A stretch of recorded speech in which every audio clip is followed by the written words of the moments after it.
Place à présent à notre chronique du samedi soir, un œil sur la frontière avec vous, Valérie Odile. Bonsoir Valérie. Bonsoir Véronique. Alors vous êtes allée puiser pour nous l'actualité de la semaine chez nos voisins. Et alors en Belgique, Valérie, toutes les communes retiennent leur souffle pour une décision de justice sur les gardes des pompiers volontaires. Oui Véronique, c'est le sujet chaud du moment, sans mauvais jeu de mots. Alors vous savez, dans les communes belges comme chez nous, eh bien, il y a quelques pompiers professionnels et puis plusieurs pompiers volontaires qui s'organisent pour les gardes. Et alors à Couvin, dans le sud de la Belgique, 6 pompiers volontaires ont attaqué en justice leur commune et demandent à être rémunérés normalement lorsqu'ils sont de garde. Le souci, c'est que le tribunal de Dinan leur a donné raison sur la base d'une directive européenne, car il y a un vide juridique en Belgique. Et bien sûr, cette décision fait hurler les comptables des mairies. Ça peut coûter cher ? Oui Véronique, ça peut coûter très cher. Par exemple, si on fait le calcul à Couvin, c'est 6 pompiers payés pendant 7 jours, 24 heures, 367 jours par an. Ça fait 800 000 € par an pour une petite commune de 14 000 habitants. Alors, est-ce que la ville a fait appel ? La ville a fait appel et alors si elle perd, elle a déjà dit qu'elle attaquerait l'État fédéral en justice parce qu'il n'a pas su prendre à temps les décisions. La sonnette d'alarme a été tirée il y a bien longtemps. Alors Valérie, les Belges cherchent une solution à la pénurie de médecins. Particulièrement en province du Luxembourg, qui est une province assez rurale en fait. Alors ils se sont réunis, l'ensemble des médecins généralistes, ainsi que ceux de l'arrondissement de Dinan, pour tenter de trouver une solution. Parce qu'en 2015, Véronique, il y aura 36% de médecins en moins dans la province. Ça fait beaucoup. Ça fait beaucoup. Alors le problème, c'est qu'ils ne pourront plus assurer les gardes du week-end, qui sont une obligation. Et déjà à l'heure actuelle, ils assurent un week-end sur 3, ce qui fait déjà pas mal. Alors la solution, a priori, qui va être adoptée, c'est de créer 7 postes de garde, des maisons médicales, un peu comme les bains-douches à Nancy, bien répartis sur l'ensemble du territoire.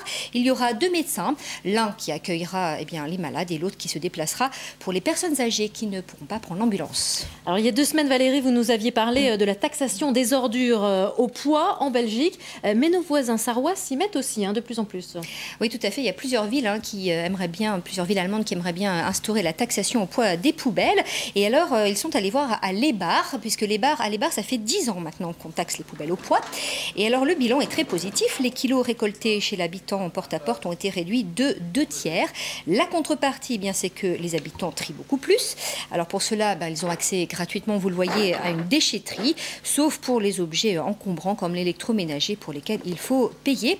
Résultat, pour les habitants, moins 15% sur la facture. C'est pas mal ? Ouais, c'est pas mal. Alors, en Lorraine, nous avons chaque année, en janvier, le festival de Gérardmer. Eh bien, Sarrebruck a son festival de films également. Oui, c'est le festival Max Ophuls et ça fait 32 ans qu'il existe. C'est le festival le plus important en langue allemande. Alors, il permet de révéler, mais aussi de récompenser des jeunes réalisateurs allemands, suisses et autrichiens.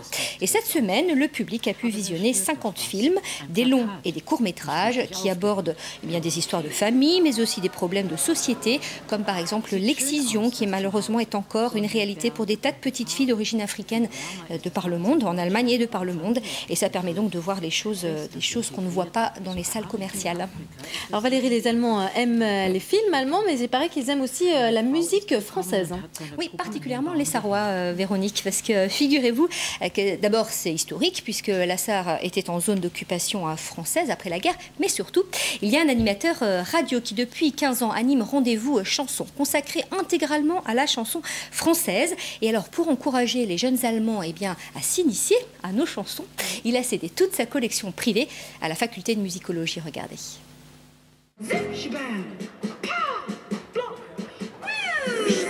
Depuis toujours, la chanson française, c'est sa passion. Ado, il écoutait déjà Gainsbourg quand ses copains écoutaient Bob Dylan. En 15 ans d'émission, il a reçu et collecté des milliers de CD qu'il met aujourd'hui à disposition des étudiants et du grand public à l'université de Sarrebruck. J'étais devant les étagères, je me suis dit pourquoi est-ce que ça serait seulement moi qui écoute ces CD. C'est un microcosme de la culture française. Les chansons, c'est plein d'histoires, 20 000 histoires de 3 minutes qui racontent la vie des Français, la vie en France. Et je voulais que d'autres en profitent. 2000 CD donc en pré-longue durée, pas un don. Sentimentalement, Gert n'a pas pu s'en séparer définitivement. Trop de souvenirs. Il y a toutes sortes de choses, ça va des années 20 jusqu'à aujourd'hui. Il y a par exemple l'intégrale de Nougaro, un monsieur que j'ai vu sur scène et que j'adore, ou j'adorais d'antan, d'autant plus que j'ai passé un certain temps dans le sud-ouest. Mais aussi des perles rares, l'intégrale de Jacques Cerisier, un chanteur, auteur, compositeur, interprète que personne ne connaît à part ceux qui sont dans le milieu de la chanson. Autre perle rare, les débuts de la Grande Sophie.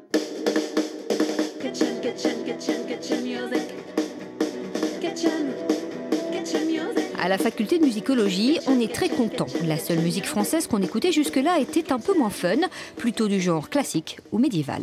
Ça augmente notre possibilité d'enseignement et aussi notre contact avec le public. On a déjà beaucoup de demandes de la ville de Saarbrück, du public en général, si on peut utiliser cette archive. Et c'est bien ce que souhaite Gert, que soient développés des cours, des séminaires et même de la recherche sur la chanson française. Il l'a inscrit dans le contrat de prêt.